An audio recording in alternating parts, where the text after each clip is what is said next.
So, what if I told you that some of the most famous books ever written, the classics you probably had to read in school, are actually hiding a secret code?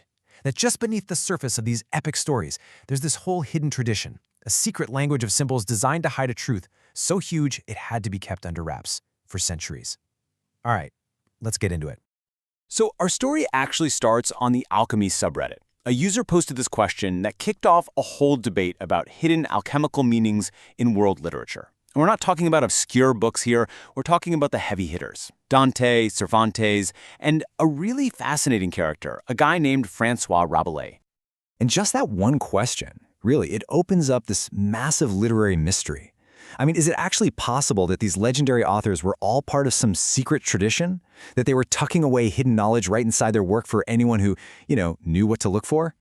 Now, Dante and Cervantes are definitely fascinating, but the real trail of clues seems to point us straight to Francois Rabelais.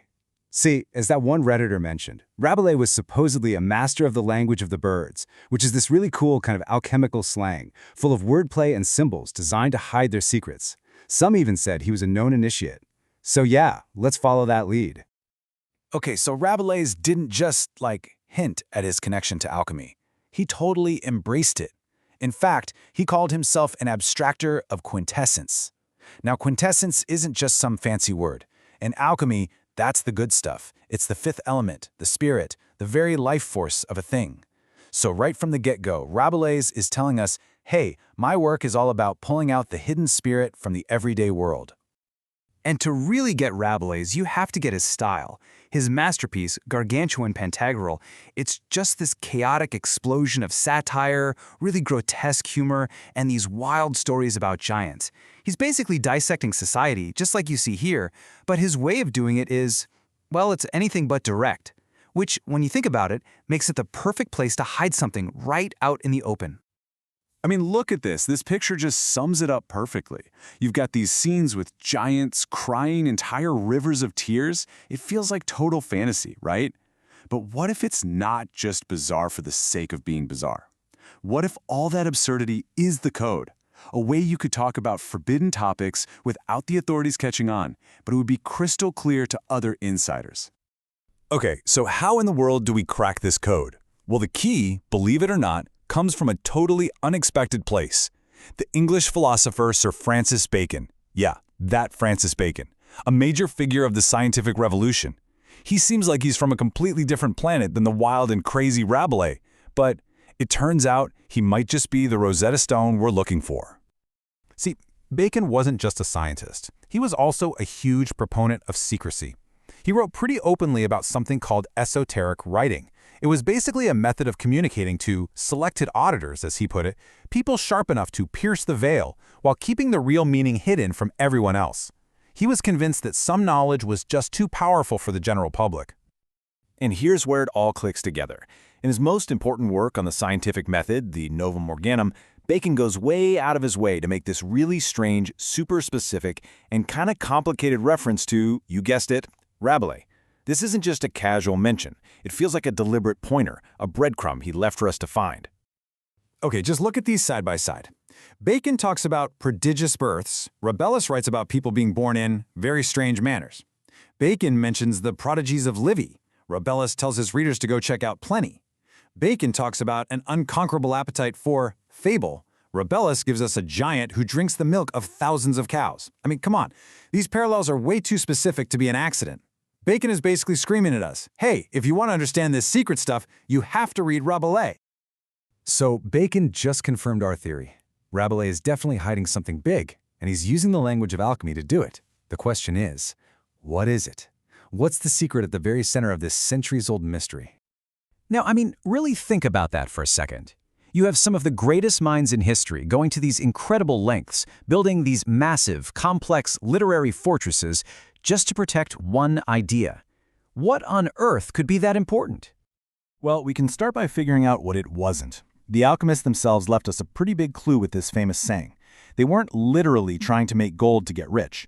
Their whole deal was about transformation, sure, but not turning lead into metal. It was about transforming consciousness. And that transformation, according to the sources we're looking at, was fueled by a secret ingredient, the entire super elaborate art of alchemy. All that talk of elixirs, the philosopher's stone, transmutation, it was all just a brilliant cover story, a way to write about the visionary, mind-altering properties of plants, specifically one plant, cannabis. Now, I know that might sound like a completely wild theory, but the evidence for it doesn't just come from 16th century France. Once you have this new key, this new way to unlock the code, you start seeing this secret tradition popping up everywhere, all over the world, stretching back thousands of years. Just check out this timeline. We're talking ancient China, where Taoist texts say cannabis helps people communicate with spirits. Over in India, the Yoga Sutras mention herbs as a way to reach spiritual states. Then, in 10th century Arabia, alchemical texts talk about our gum, something they say is more precious than gold.